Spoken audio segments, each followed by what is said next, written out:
I make lots of videos about food, but I thought it would be best to compile them all into one single video, so if you guys are coming here for a trip, you can kind of look through this and get some ideas of stuff to try. I'm not going to mention the super obvious like sushi, so keep that in mind. It's not that I'm saying it's bad, it's just you guys all know about sushi. So yeah, let's get started. Alright, so the first thing that came to mind when I was thinking like foods that people aren't very familiar with in Japan, I thought of katsudon.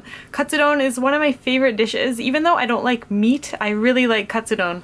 What it is it's a breaded pork cutlet on top of a bed of rice, and they have a really yummy like egg that they pour over it with onions, and it is so delicious. So I really recommend that you try katsudon. You can get it at any Japanese style restaurant. You can get it at like super fast food type sort of restaurants as well.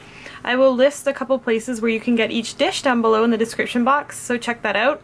But katsudon, yes, number one for sure. Number two would be Zarusoba. So I bet you guys know soba noodles. They're a buckwheat noodle. They're very popular outside of Japan as well. But Zarusoba is a certain way to eat it here where the noodles are cold and you dip them into a dipping sauce called mentsuyu. It's a really great dish for the summer because they're cold, but I love them so much, so I even eat them in the winter.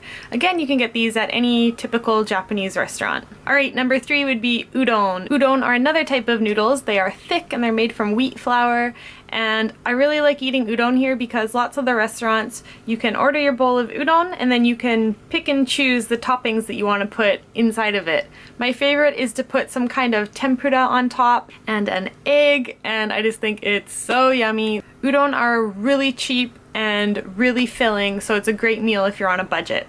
Alright, next would be okonomiyaki. Okonomiyaki is a Japanese pancake, and when you think pancake you think sweet, but okonomiyaki are a savory pancake, and you can basically put whatever ingredients you want inside of it. Inside of my okonomiyaki I like to put lots of vegetables. You can also put meats inside. Honestly, whatever you like, so that's why it's so much fun. Many okonomiyaki restaurants in Japan, you can grill your own, so they'll bring you the bowl with the batter and all the ingredients, and you'll stir that up and then you can pour it on the grill in front of you and fry it yourself. It's lots of fun. So I will list a couple okonomiyaki restaurants that I recommend down below. Another favorite of mine is fish egg pasta. Oh my god, I love it. Okay, it sounds creepy probably to lots of you because it did to me at first too, but I first had it, I had the instant kind first actually. I'll put a picture of it here so you can see what it looks like. You can buy some in the grocery store and bring it back with you so you can eat it in your home country as well. But it's so good. It's not super fishy. It's got kind of a spicy flavor. There's two types actually. There's a Mentaiko and a Tarako. Tarako and Mentaiko are both made from the same type of fish eggs. They are cod or pollock eggs, and the only difference is the flavorings. So with the Tarako, it's basically just salted. It doesn't have any spice to it. And the Mentaiko has a bit of a kick to it. It's got some chili pepper in it. They're not only used in pasta, but also in other dishes such as pizza, sandwiches, sushi, and it's a popular ingredient for onigiri as well. I prefer Mentaiko usually, but a very cheap family restaurant called Saizeriya has a Tarako pasta that I really like, so if you go there, please try the Tarako pasta. So good, oh my god. Next up is curry rice. When you think of Japan, you probably don't think curry, but curry is actually one of the most popular meals that people eat here. It's really easy to make yourself, or you can go out and get it at a restaurant. There's a very popular chain called Koko Kare, and again, you can choose whatever toppings you want on your curry. So there'll be the base curry. You can choose to put like katsu on it, which is like a breaded meat, or vegetables like spinach or scrambled egg or eggplant. My favorite is eggplant with scrambled egg. It's so good. I recommend you try it. Be very careful at Koko Kare. They have different spiciness levels. You can choose. I always choose the sweetest one, but it goes up to like level 10, I think, maybe? Basically, you can choose whatever level you want. But after like 3, it starts to get pretty intense, which is weird for Japan, so it's kind of surprising. So forget all that you know about Japanese food not being spicy when you go there, and stick with like a lower number to start with, just in case, because it's really spicy. My friends I know that love spicy food, like super spicy food, will even get like a 4. Past that is a little much for them, so be careful.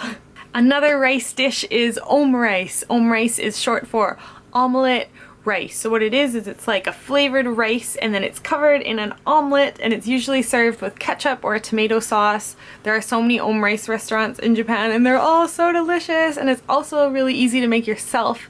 I'll be making some recipe videos soon because I want to show you guys some of like the Japanese foods that you can make at home really simply, so you guys can try this out even if you don't have a chance to come to Japan. But Omurice is so good, and there's so many different variations of it too. I went to an Omurice restaurant in Shibuya recently. I will put that one down below, but there were probably like 20-30 kinds of Omurice there. So good. I got like the basic one with the tomato sauce, and it was delicious. So good. Alright, next is Oden. Now, Oden is a winter dish, so if you come here in the summer or the spring, you might not see it around. I saw it come out in about the middle of September this year. So I figure if you come here anytime after that, you will see it in the convenience stores, but it's basically vegetables and fish and eggs and like various ingredients stewed in a hot fish broth. And it is so yummy, and you can tell the people which ones you want. So I pick out my favorites, which are daikon, and there's a shirataki noodle that I really like, and hard-boiled egg. Daikon is the best. Just make sure you try the daikon. It like absorbs all the broth and it melts in your mouth. It's so good. Really, really cheap too. Like each piece will probably be like about 50 to 100 yen. So you can choose however many you want, and you can eat them just like that, or they'll give you some spicy mustard to eat with them. Either way is really, really good. So if you guys are here in the winter, definitely check that out at the kombini. It will be up by the cash register right at the front there, so you'll order it from the cashier and they will serve it for you. It looks kind of gross, I'm not gonna lie, but try it because it's really good. Alright, I hope that gave you guys some ideas of things that you didn't really know about. Leave some comments down below and tell people what your favorite Japanese foods are. There are so many more that I could have mentioned, but I just picked some of my favorites. So leave some comments down below so other people get some more recommendations. I'll be making another video focusing on sweets because I decided that that deserved a whole video all to itself. So look out for that, and I will see you guys soon. Bye! Thanks for watching, guys. Make sure to subscribe to keep track of new videos, and I've also got a second channel where I post lots of videos about Japan and myself and other random stuff, so go check that out if you're interested. Thanks, guys. Bye!